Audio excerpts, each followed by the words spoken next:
All right, I did my first shot today, so it was a pretty interesting experience. There was a rep from Biomarin that came by. Normally, what happens is he'll meet with you, or whoever your rep is, will meet with you um, and give you the whole spiel, the presentation about what you're gonna to be experiencing, some of the research, what might happen, all of that stuff. And then a few weeks later, he'll get your shots and he'll come back. There'll be like a nurse that's there just in case you go into shock, that kind of thing. But in my case, I was lucky.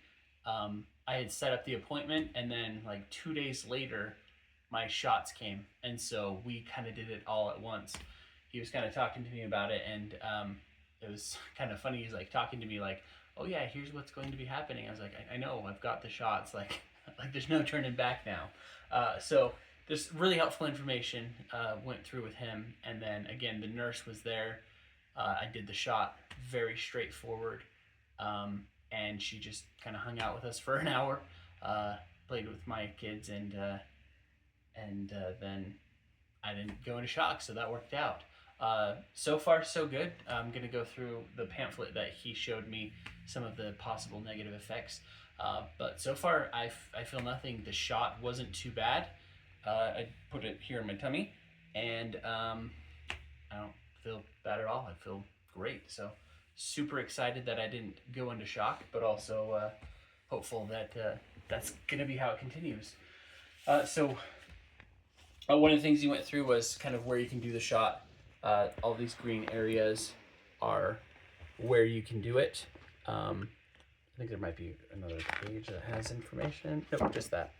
And then just don't do it in scars, moles, bruises, those kinds of things.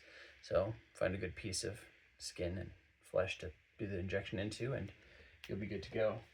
I got to practice on this fun little thing.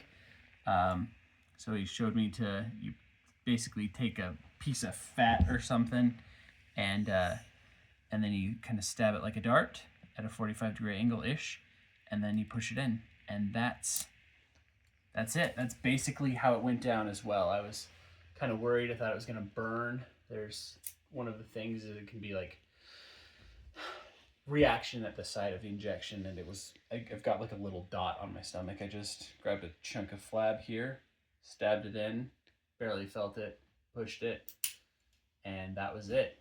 And it was kind of anticlimactic because I was almost expecting pain. I was a little bit worried there was going to be shock, and again, I'll probably say that a million times, but it worked out well. So this is one of the things he went through. Some of the stuff that I thought was most helpful, most interesting, is he talked about the initial research that they went through, how many people were in the initial research that they did for the Palynziq. Thought it was interesting that their levels were anywhere between 10 and 38. I don't know what the translation of that is into the new way they measure it, but my levels are usually about 8, so it kind of surprised me. I think it might be blessed in that my levels just aren't as high as some people's for whatever reason. Talks a little bit about obviously how PKU works, feeding your bloodstream. You can read here basically after 18 months, nearly 1 out of 2 people have a level of 6 or lower, and then after 2 years, about 2 out of 3. So it's not effective for everybody. What it comes down to is everybody will respond to the medicine, but not everybody body allows them to put enough in there for it to do the job. This is kind of talking about time frames. The best case scenario, which I'm hoping for, is you can get enough medicine into your system within potentially 6 months that you're up to a normal diet. But some people it takes much longer. So that's kind of a time frame. My wife will give you a second. You can pause that if you want to and look at it later. He explained the chances of going through anaphylaxis on every piece of information they give you. They tell you the symptoms of anaphylaxis so that you know when to give yourself a EpiPen shot.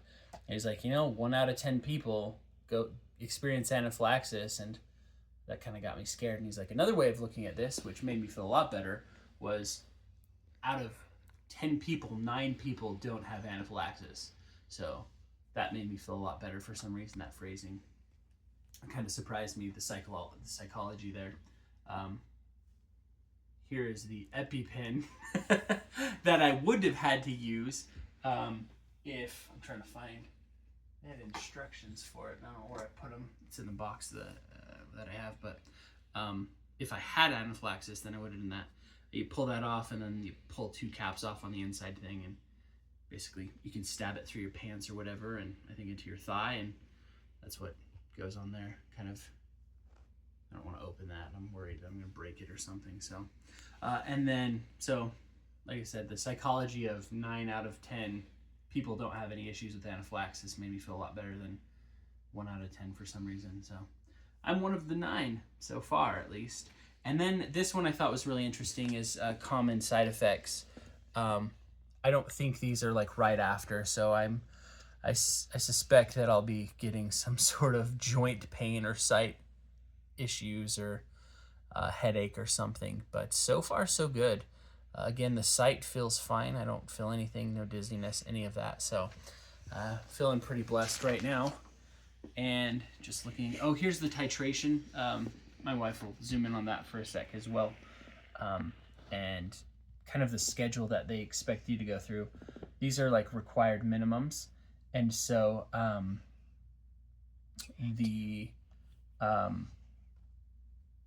so this is kind of the fastest you can go through it. But some people start to experience effectiveness as early as here. So if it's not effective, then you might have to have more of the medicine, and it takes a while to get there. You need to realize, kind of get good measurements there. So, and that would be essentially 3 shots if you needed 60 milligrams to be effective. It didn't hurt that bad, and the explanation is here. You're stabbing into fat and not muscle because the needle isn't long enough. So pretty straightforward there. This is what the injection syringes look like. And I'm just going to look through here real quick and see if there's any other helpful information. So it was really helpful to talk to him. I got a lot of really good answers from him. And so basically just wipe it down, give yourself the injection. Got some cool free stuff. Gave me a free little fanny pack. It's obviously for a phone or something, but this is so that I have a way of keeping my EpiPen with me everywhere I go, because that is part of the deal now. I think that's everything. Oh, I did get this piece of swag also. My wife likes the bag. It's good enough, I guess. I don't have a need for bags, but I'm sure she'll find a use for it.